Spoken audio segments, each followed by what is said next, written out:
죄를 만져주신 주님입니다. 20대의 과부가 된 어머니는 30대의 유부남과 불륜을 저지르셨습니다. 이후 그 유부남은 처자식을 버리고 어머니와 저 남동생과 함께 살았습니다. 어머니와 그분은 혼인신고까지 하여 마치 온전한 부부같이 보였지만 실상은 거짓 가족이었습니다. 저는 과부의 딸로 사람들에게 손가락질 받고 사는 게 싫어 그 아저씨를 아빠라고 부르며 온전한 가정에서 잘 자란 딸처럼 가식적으로 살았습니다. 그 후 저는 결혼하여 아이가 초등학생일 때 교육을 위해 이사하면서 믿음의 공동체로 인도되었습니다. 그리고 소그룹 모임에서 그동안 어디서도 말하지 못한 새아버지 이야기를 나누며 참아온 눈물을 흘렸습니다. 그제야 세상에서 인정받고자 남들을 감쪽같이 속이며 살아온 저의 죄가 깨달아졌고 제 속에 공허함을 채워주는 말씀을 사모하게 되었습니다. 그러다 작년에 새아버지가 소천하신 뒤 저희 가족은 상속재산 분할 사건을 겪게 되었습니다. 부모님이 살고 계시던 집에 상속자가 어머니와 새아버지의 친자들임을 알게 되었습니다. 두 분이 혼인신고를 했어도 새아버지의 자식은 본처의 자식만이 자녀로 인정되었기 때문입니다. 결국 어머니는 평생 벌어오신 돈을 얼굴 한번 보지 못한 새아버지의 친자들과 나누어야 했습니다. 이후 어머니와 저는 각자 속한 교회 공동체에서 우리를 불쌍히 여기소서라고 부르짖으며 우리 속의 악함을 모두 고백했습니다. 그렇게 공동체에 나누니 예수께서 맹인들의 눈을 밝게 하신 것처럼 어머니는 남의 가정을 깨뜨리고 자신만의 호적까지 만든 죄를 회개하셨습니다. 그리고 저는 인정에 목말라 어머니를 핑계 삼아 보이는 화평을 즐기며 거짓 부모를 만들고 산 죄를 회개했습니다. 죄에 물들어 악으로 치달을 인생이었는데 죄를 깨닫고 회개하게 해주신 주께 감사드립니다.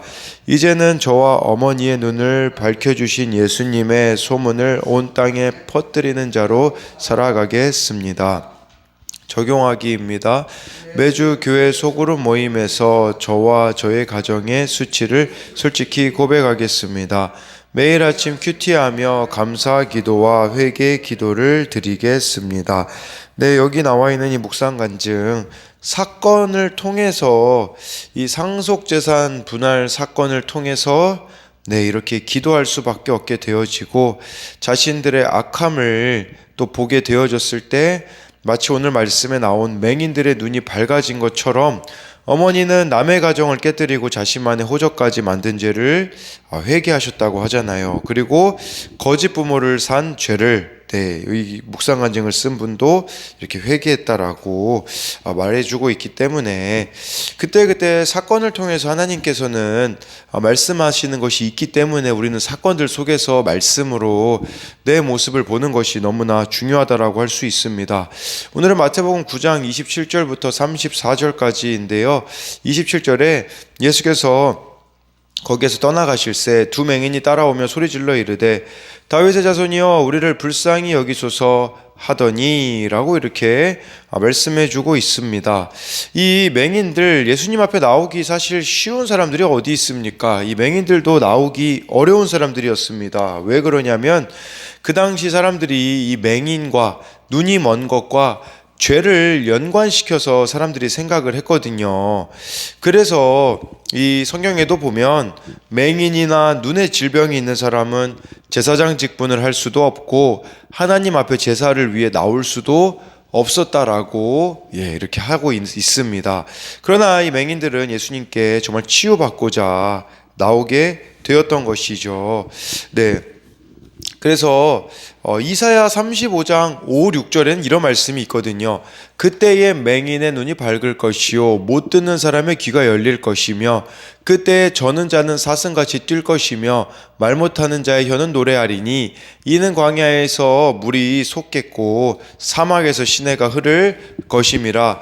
이 말씀이 오늘 말씀을 이해하는데 너무 중요한 말씀이라고 볼 수 있어요. 왜 그러냐면 이사야 선지자는 메시아가 오게 되어지면 맹인의 눈이 밝아질 거라고 또 못 듣는 사람의 귀가 열릴 거고 저는 자가 고침을 받고 말 못하는 자가 노래할 거라고 하는데 정말 오늘 말씀에 이 맹인이 이렇게 눈이 밝아지는 것은 예수님이 메시아임을 고백하는 것이라고 볼 수가 있는 것이겠죠. 근데요, 이 말씀으로 다시 돌아와 보면 누가 진짜 맹인이냐라는 말이죠. 왜냐하면 이 두 맹인은 예수님을 향하여 다윗의 자손이여 우리를 불쌍히 여기소서라고 외쳤거든요. 이 다윗의 자손이라는 말은 메시아라는 말이거든요. 근데 오늘 말씀 맨 끝에를 보세요. 34절에 보면 바리새인들은 이르되 그가 귀신의 왕을 의지하여 귀신을 쫓아낸다 하더라. 정말 가장 먼저 이 예수님을 메시아 되심을 알아봐야 될 사람들은 바리새인들인데, 진짜 영적 맹인은 바리새인들임을 말씀해주고 있는 겁니다. 우리도 마찬가지예요. 정말 우리가 진짜 영적 맹인이 아닌가 생각해 봐야 돼요. 돈에 대한 부분들, 자식에 대한 부분들, 음란, 욕심 등 그 부분에 있어서 하나님의 뜻을 깨닫지 못하고 우리가 살아간다면 그 부분에 나는 지금 맹인이 되어서 살아가는 거라고 볼 수가 있는 것입니다. 그리고 이 맹인, 자기밖에 보이지 않는 자가 영적 맹인입니다. 다른 사람들 또는 예수님을 봐야 되는데 여전히 나 자신에 이렇게 갇혀서 살아가는 자들이 영적 맹인이라고 할 수가 있겠죠. 그래서 이 27절에 대한 적용 질문은 나에게 있어서 영적으로 맹인된 부분은 무엇이 있을까요? 또 한 가지는요, 인생의 문제들 가운데 나는 누구에게 소리를 지르고 있나요? 사람들인가요? 예수님인가요? 이걸 생각해 봐야 돼요. 정말 이 맹인들은 예수님께 소리 질렀잖아요. 근데 우리는 막 문제들이 있을 때 다른 데 소리를 지르고 있지는 않는가를 봐야 하는 거겠죠.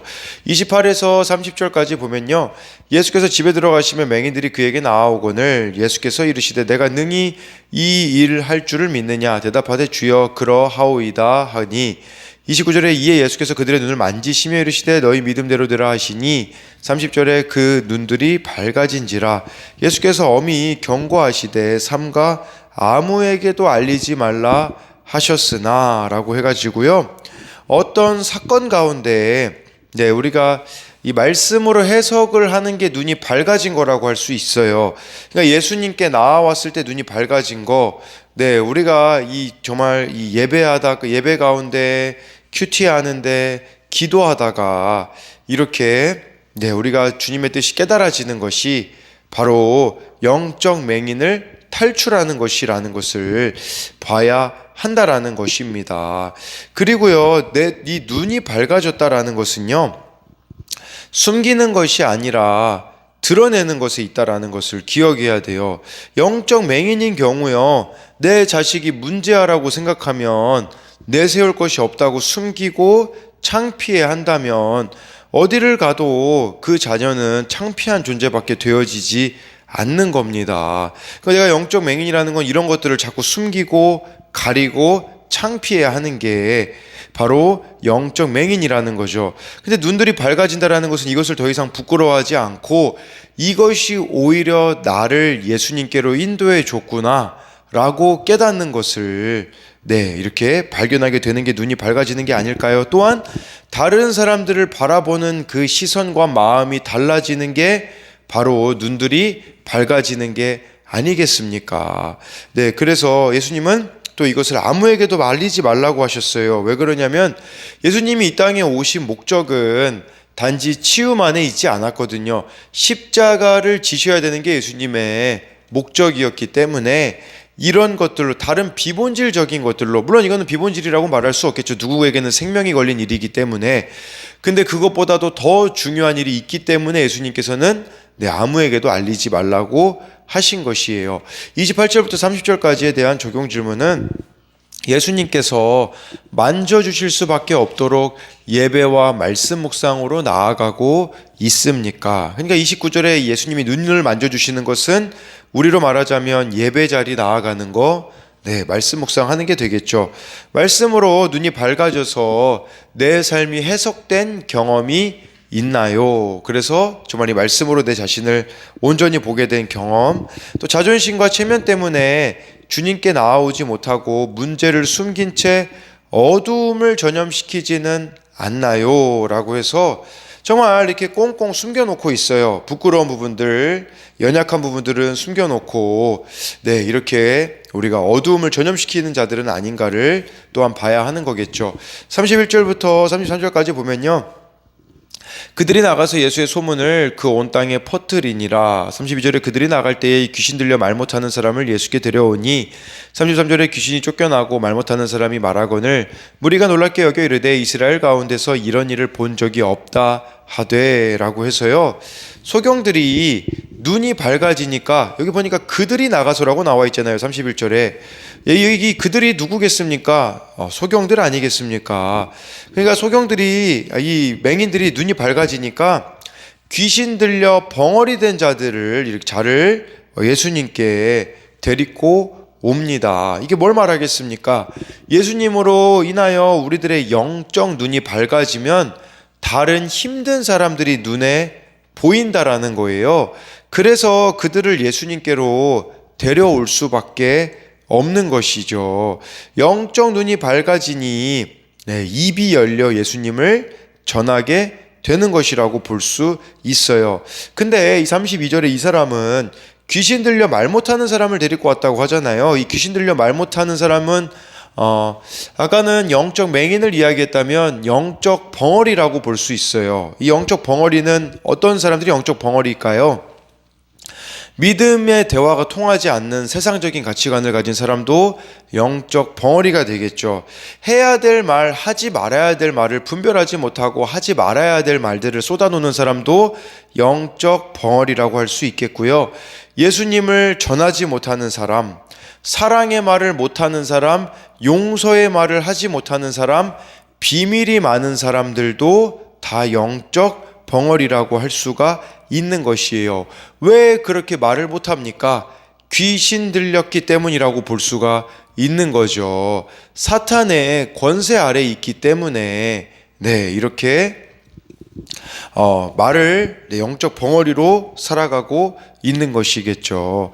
그랬을 때 예수님으로 인하여서 이제 입이 열리고 나면 그 어떤 것도 부끄럽지 않게 될 수 있다라는 것을 우리는 보아야 합니다. 그래야 함으로써 정말 어떤 것도 부끄러워하지 않으며 내가 만난 주님을 전파하는 삶이 바로 영적 벙어리를 벗어난 삶이라고 할 수 있지 않겠습니까? 그래서 이것에 대한 적용 질문으로는 말씀을 깨닫고 밝아진 눈으로 다른 힘든 사람들을 전도하나요? 또 한 가지는요, 벙어리였던 입이 열려서 사랑과 용서의 말을 하게 되었나요? 아니면 여전히 영적 벙어리여서 말 못할 것도 많고 예수님을 전하는 것도 못하고 있지는 않나요? 영적 맹인, 영적 벙어리 누구일까요? 34절에 나와 있습니다. 바리새인들은 이르되 그가 귀신의 왕을 의지하여 귀신을 쫓아낸다 하더라 라고 해가지고요, 바리새인들이 영적 맹인이자 영적 벙어리가 아니었겠습니까? 영적 벙어리이기 때문에 예수님께 대하여 이렇게 함부로 말을 하잖아요. 귀신의 왕을 의지하여 귀신을 쫓아낸다. 또 영적 맹인이기 때문에 예수님의 메시아 되심을 인정하지 못하고 있는 이 바리새인의 모습이 바로 우리들의 모습일 수 있다라는 사실입니다. 그래서 정말 믿음의 눈으로 세상을 바라봐야 되는데 세상의 눈으로 이렇게 세상의 가치관으로 살아가는 모습들, 그리고 하지 말아야 될 말들을 다른 사람 이야기를 또 하는 것도 영적 벙어리라고 볼 수 있거든요. 그래서 이 바리새인들과 같은 모습이 나의 모습이진 않은가를 봐야 합니다. 그래서 이 34절에 대한 적용 질문으로는요, 하나님이 하신 일들을 들으면서도 나에게는 일어날 수 없다고 생각하거나 우연히 또는 세상의 힘으로 된 일이라고 말하며 예수님을 인정하지 않는 마음이 있지 않나요? 이게 바리새인 같은 마음이에요. 그냥 어떤 우연히 일어난 일이라고 이렇게 말하는 부분들, 또 예수님을 삶 속에서 인정하지 않으며 살아가는 삶이 바로 이렇게 바리새인의 모습이라고 볼 수가 있습니다. 그리하여서 정말 오늘 말씀에 두 가지 포인트가 있죠. 영적인 맹인, 또 영적인 벙어리를 우리가 예수님께 나아올 때에 벗어날 수 있다라는 것.